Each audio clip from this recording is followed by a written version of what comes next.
Fresh violence, tension reported in Imphal in Manipur. Police used tear gas shells to disperse crowd.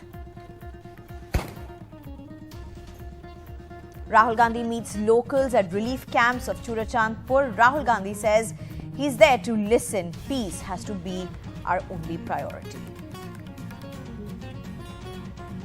In an unprecedented move, Tamil Nadu Governor Ravi dismisses jailed Minister Senthil. Chief Minister Stalin says they will move Supreme Court against Governor's decision.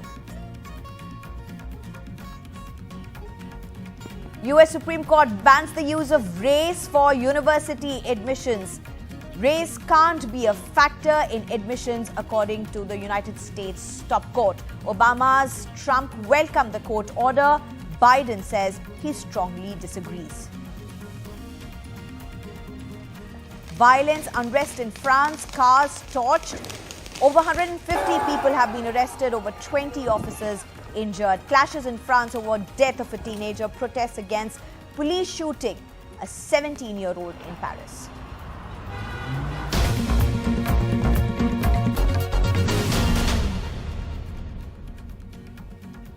Hello, I'm Sneha Koshi.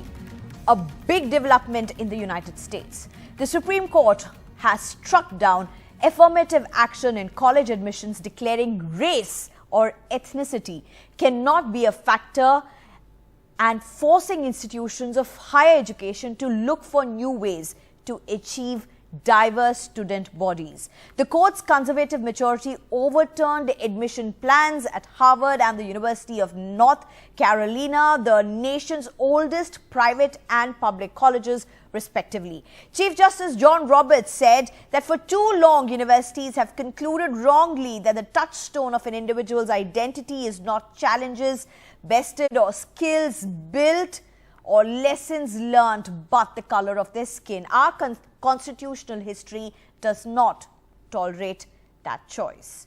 Former President Donald Trump, the current GOP presidential frontrunner, wrote on his social media network that the decision marked a great day for America. People with extraordinary ability and everything else necessary for success, including future greatness for our country, are finally being rewarded.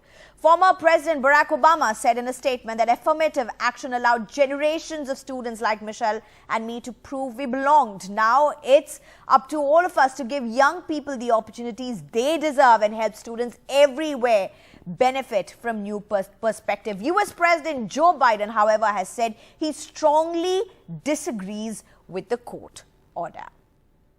But we cannot let the decision be a permanent setback for the country.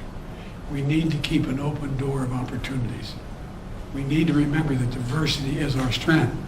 We have to find a way forward. We need to remember that the promise of America is big enough for everyone to succeed. You know, that's the work of my administration. And I'm always going to fight for that. And I want to thank you all. And I'm being joined by Steve Herman, the Voice of America Chief National Correspondent. Thank you very much, Steve, for joining us. My first question to you, before even I get into the diverse reactions that have come in from the politicians, but primarily, how far-reaching are the consequences of this Supreme Court judgment? This may turn out to be one of the court's most consequential decisions in decades. It's definitely going to be right up there for certain, because it is literally going to change the face of American universities. And as you know, this has been a very contentious issue for decades, but time after time, the Supreme Court of the United States has really rebuffed efforts to weaken or eliminate affirmative action. And today, that has all changed.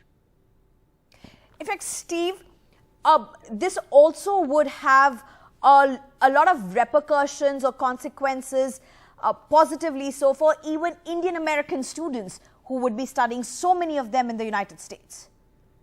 Well, there were many Asian American students, especially, who fought against affirmative action, believing that these policies, especially at the most elite universities, kept their numbers down. So we don't really see necessarily a totally majority versus minority divide on this. It is a philosophical and it is a political divide. Democrats, including the president and former President Obama, as you said, are saying this is a terrible decision, while Republicans, including former President Donald Trump, House Speaker Kevin McCarthy, and the other Republican members of the Senate and the House are cheering this decision. Right.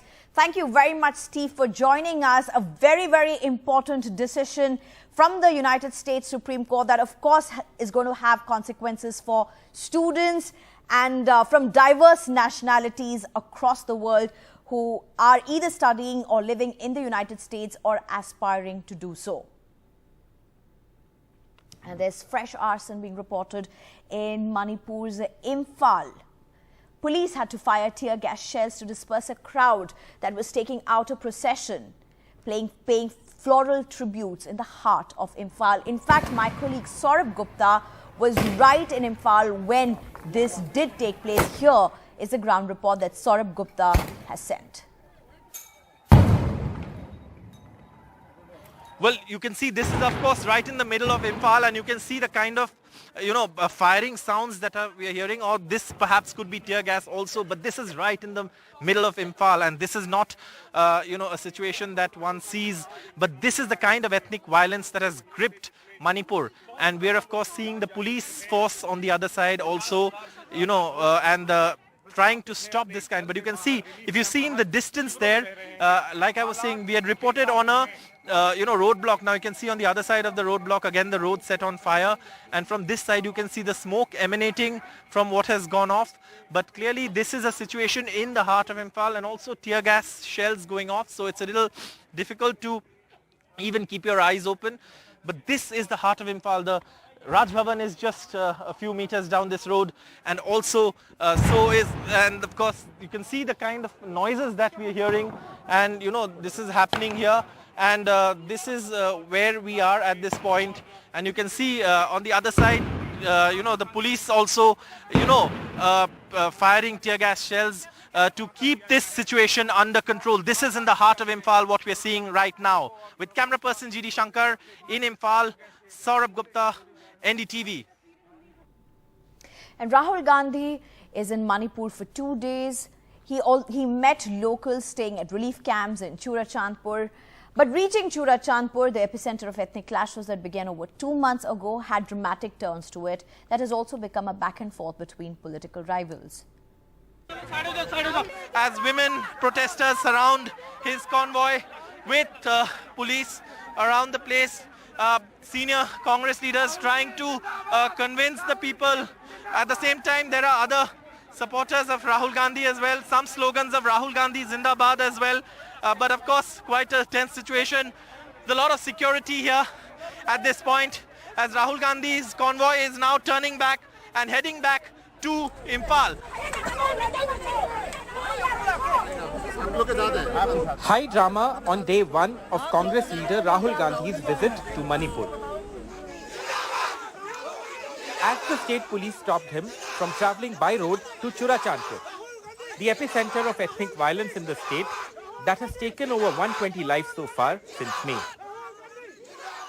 Mr. Gandhi tweeted this video saying it was unfortunate the government was stopping him despite people from all communities welcoming him.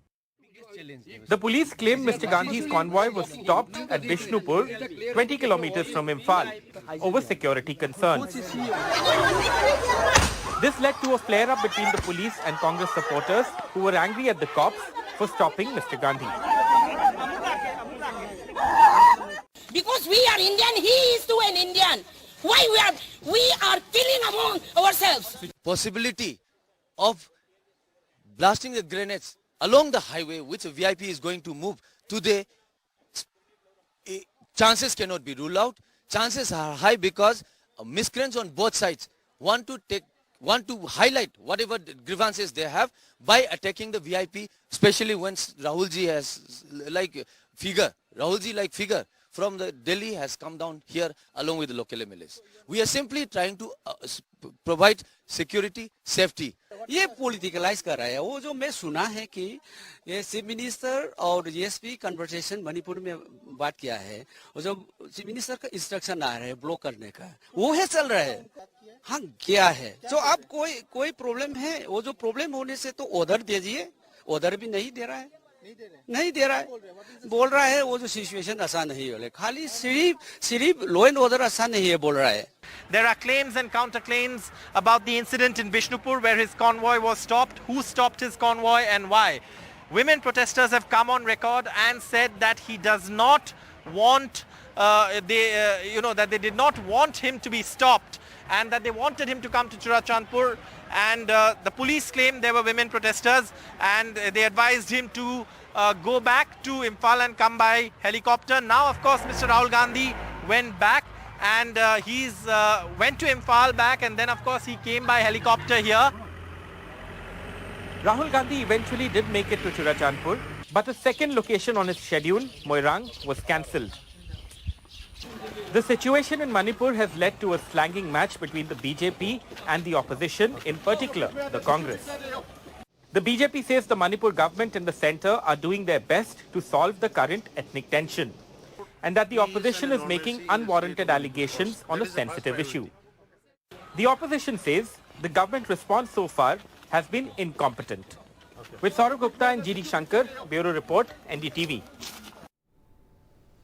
And in an extremely contentious move, Tamil Nadu Governor R.N. Ravi has dismissed Minister V. Senthil Balaji from the Council of Ministers without consulting Chief Minister M.K. Stalin, broadening a bitter standoff between the state's DMK government.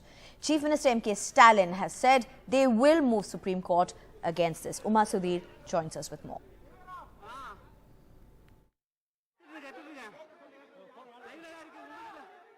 Dramatic developments, in fact, in Tamil Nadu, with Senthil Balaji being dismissed by the governor without taking the advice of the Chief Minister. And the Chief Minister has made it very clear that he believes that the governor does not have the right and therefore they will be challenging this legally. Already in the Madras High Court, there are pleas asking for Senthil Balaji to be removed as minister, and in fact the arguments are going on, and that case has been posted for the 7th of July. So legally this is going to be continuing or argued in a court of law as well.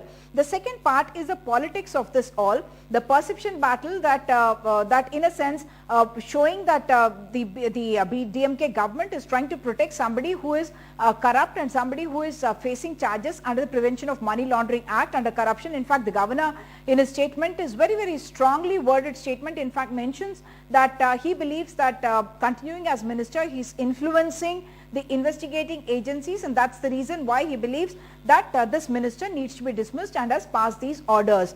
I must point out that even when after the Enforcement Directorate in fact arrested Senthil Balaji, of course, a lot of dramatic developments during that night, and when Senthil Balaji was brought to the government hospital and he was crying and he was taken away, and subsequently it was reported that he had some heart blocks and therefore he had to be shifted to a private hospital where surgery was reportedly conducted on his heart, and there were questions raised about whether or not the surgery happened itself and how many blocks he had suffered and why that was discovered only after his arrest. All that apart, what has happened today is something that will be debated constitutionally, because at a time when the state governments, the ruling parties in the state governments which are non-BJP on the one hand, and the governors of those states are having battles every now and then about bills being delayed, about assent not being there, appointment of vice chancellors to universities. On several points there have been points of friction about protocol not being followed and so on and so forth, being spokespersons, or rather the governors are accused of being spokespersons of the central BJP. While all that is happening today opens up a new debate about whether a governor can actually dismiss a minister. Of course, the constitution says that it is the chief minister on whose advice the governor has to act, and in this case it appears that the governor has invoked the word pleasure during the pleasure of the governor and dismissed Balaji. And moving over to Haryana, where Congress remains a divided house despite the fact that the party has faced 2 losses in the past, largely because of factionalism. With the next round of polls coming up, the party needs to come up with a strategy real soon. Factionalism and internal strife within the Haryana Congress has been a long-standing headache for the Congress leadership. the very first meeting of the Haryana Congress under new state in charge, Deepak Babaria, saw factionalism play out. According to reports, open clashes and sloganeering marred last week's meeting. Supporters of Kumari Selja, Randeep Surjewala and Kiran Chaudhary rallied against Bhupinder Singh Hooda. Amidst these reports of factionalism, Haryana Pradesh Congress President Uday Bhan told NDTV that MLAs and party high command will decide on the leader when elections are held. अपने जो वरिष्ठ नेता हैं, क्योंकि कई हमारे मुख्यमंत्री के भी कई दावेदार हैं, स्वाभाविक है, तो उसमें उनके जो समर्थक हैं वो उनके हक में नारा भी लगाएंगे, ताली भी बजाएंगे और उनके लिए लॉबिंग भी करेंगे, कहेंगे भी, लेकिन उसका ये संकेत भी है कि आने वाला समय कांग्रेस पार्टी हरियाणा में सरकार बनाने जा रही है। पार्टी की एकजुटता पर सवाल उठता है, अंदरूनी गुटबाजी बढ़ती है? नहीं, कोई नहीं बढ़ती, क्योंकि जहां फैसले लेने के बाद में फिर सब एकजुट है। According to sources, Bhupinder Hooda has briefed the new Haryana Congress in charge about the reasons behind the 2019 election defeat. Hooda also laid bare the flaws in ticket distribution last time round. Since the 2019 defeat, Hooda has maintained that had the candidates suggested by him and not those of the opposing camp been given tickets on 22 seats, Congress would have easily won with a majority.